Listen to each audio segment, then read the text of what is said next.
Quantas vezes você desceu até a realidade do outro para compartilhar com ele os seus sofrimentos? Ou quantas vezes outras pessoas fizeram isso por você? Vamos falar um pouquinho sobre este tema na palavra de hoje.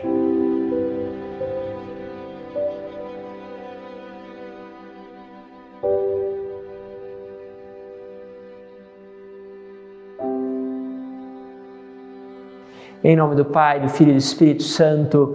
Amém.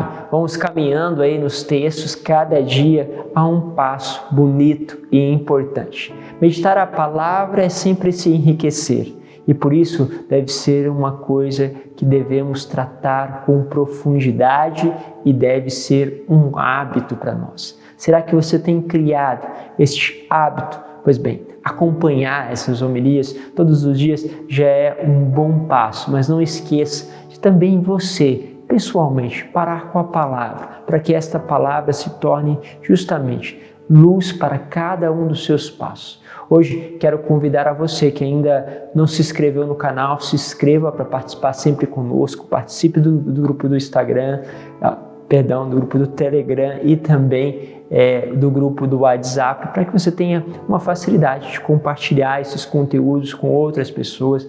Tem pessoas que fazem experiência justamente quando outras vezes uma pessoa, um amigo, quantas vezes eu ouço essa história, padre, eu nunca acompanhei as homilias, mas aquele meu amigo, aquele meu parente, sempre essas histórias têm me chegado até a mim muitas vezes, né? E eles me mandaram, eu muitas vezes nem sequer abria, chegou um dia que eu abri, aquela palavra começou a falar ao meu coração e aí começou todo um caminho para mim de encontro com Deus. Então, muitas pessoas fazem essa experiência.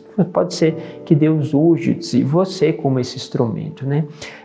Essa homilia, ela é transmitida no meu canal, é transmitida no canal da comunidade e também no Instagram da comunidade. Então, tem vários meios aí para você estar acessando, né? E sempre, profundidade. Quero pegar com vocês a palavra que está na leitura da carta de São Paulo aos Filipenses, capítulo 2, do versículo 5 ao 11. Irmãos, tende entre vós o mesmo sentimento que existe em Cristo Jesus. Se nós pegássemos só essa palavra, já era suficiente. Tende em vós os sentimentos que tem em Cristo, no Senhor, em Jesus. Nós podemos perceber os movimentos do nosso coração, o movimento justamente daquilo que nasce dentro de nós. E perceber se esses sentimentos são de acordo com os sentimentos de Cristo. E sempre a palavra ela vai nos chamar a atenção para o sentimento, por exemplo, de compaixão. A palavra, por exemplo, em Lucas vai dizer assim, ele se moveu de compaixão. É muito próprio do Senhor se mover de compaixão. Compaixão é sofrer com. Então eu vejo alguém que está sofrendo e eu me movo em relação a ele. Eu vou ao encontro dele. Muitas vezes até sem saber o que fazer, mas como está? Que posso ajudar? Conte comigo. Né? Então você vai se movendo. Você não vê alguém que sofre e se torna, vamos dizer assim, insensível a esse sofrimento. As realidades, por exemplo, da tecnologia hoje que trabalha com videogames, de guerra, de tantas outras coisas, o que faz? Faz muitas vezes que você se torne insensível, você vê aquilo tudo tanto de forma virtual que você se torna insensível a algumas realidades. Para vocês terem ideia, muitas vezes os soldados eram treinados para a guerra, para não sentirem a dor de matar alguém, porque isso é extremamente dolorido. Você tirar a vida de alguém marca a sua vida significativamente e você fica com aquilo marcado. Então qual que era o problema? As pessoas iam para a guerra, só que aquele trauma de ter tirado a vida de alguém ou de ter visto alguém morrer ficava marcado, problemas psicológicos por boa parte da vida. Então, o que fizeram alguns setores de treinamento? Começaram a perceber que ao estabelecer uma realidade virtual, essa realidade virtual ajudava a pessoa a não fixar sobre o trauma. Por quê? Porque ela acostumava e vai se tornando com o tempo mais insensíveis com o sangue, com a morte, com para tirar a vida do outro.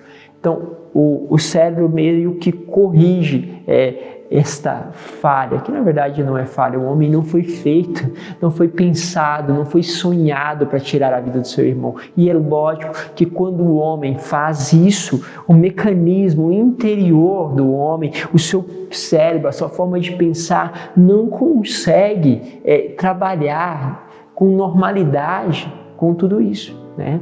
Então, sim, nós precisamos ter esses mesmos sentimentos de Cristo.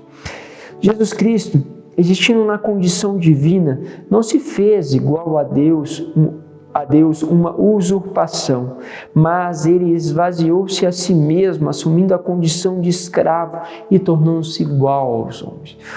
O que está dizendo aqui? Nós chamamos isso de kenosis, né? Ou seja, esse esvaziamento de Deus. O que acontece? Deus poderia ficar lá no céu impassível, ou seja, sem paixão pelo povo, sem descer. Dei a vida para vocês, dei o livre-arbítrio. Vocês estão fazendo desse livre-arbítrio o que bem entendem.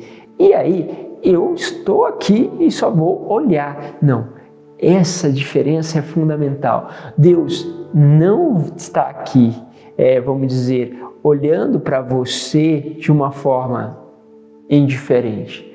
Porque muitas vezes o mal quer pregar, né, esta lógica para nós, tipo, olha, você está sofrendo e Deus não está nem aí, Deus não está fazendo nada. Este Deus que poderia ter tirado todo o sofrimento, todos os problemas com guerra, todos os problemas em relação à sociedade, Deus que poderia fazer isso, poderia. Sim, Ele poderia. Ele pode, na verdade. Mas o que Ele fez? Ele não tirou do homem o seu livre-arbítrio e não os conduziu como marionetes, mas Ele desceu até nós, assumindo a nossa condição, com as nossas limitações, para assim mostrarmos o caminho. Isso é muito, muito forte, é poderoso isso, é como alguém que vai dizendo, vai, força, você consegue, eu estou do seu lado, mas que de repente ele fizesse o seguinte, não, eu vou à frente deles, para que eu, indo à frente deles, ele possa perceber que o caminho é possível, e que é possível o homem alcançar uma graça se volta para Deus. Entende? Então Deus faz isso, ele desce, ele assume, ele se tornando-se igual aos homens, encontra-se com um aspecto humano, humilhando a si mesmo, fazendo-se obediente até a morte de cruz. Tudo isso é humilhação. Sim, por quê? Imagine Deus, amor. Imagine o que é ver Deus face a face. E de repente Ele se limita aos aspectos aqui nossos, da carne. No carne no sentido humano, ou seja, nas nossas limitações, Ele se limita. A sua beleza é muito mais do que essa face que nós podemos ver, porque Ele é a própria beleza. Mas Ele se limita, Ele assume o aspecto humano, Ele humilha a si mesmo e obedece até a morte. E não é uma morte qualquer, São Paulo vai ainda exclamar, a morte de cruz. Por isso Deus o exaltou acima de tudo e lhe deu o nome que está acima de todo nome. Assim, ao nome de Jesus, todos os joelhos se dobrem no céu, na terra e abaixo da terra, e toda língua proclame, Jesus Cristo é o Senhor, para a glória de Deus Pai. Olha só que forte. O que está dizendo aqui?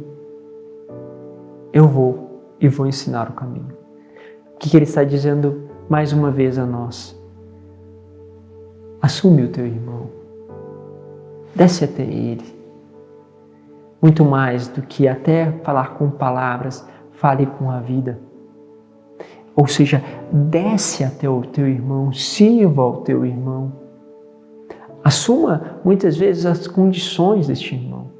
Nós, como comunidade Aliança de Misericórdia, uma das nossas expressões é a Belém, por exemplo. O que é a Belém para nós? Né? É a expressão de viver como os pobres.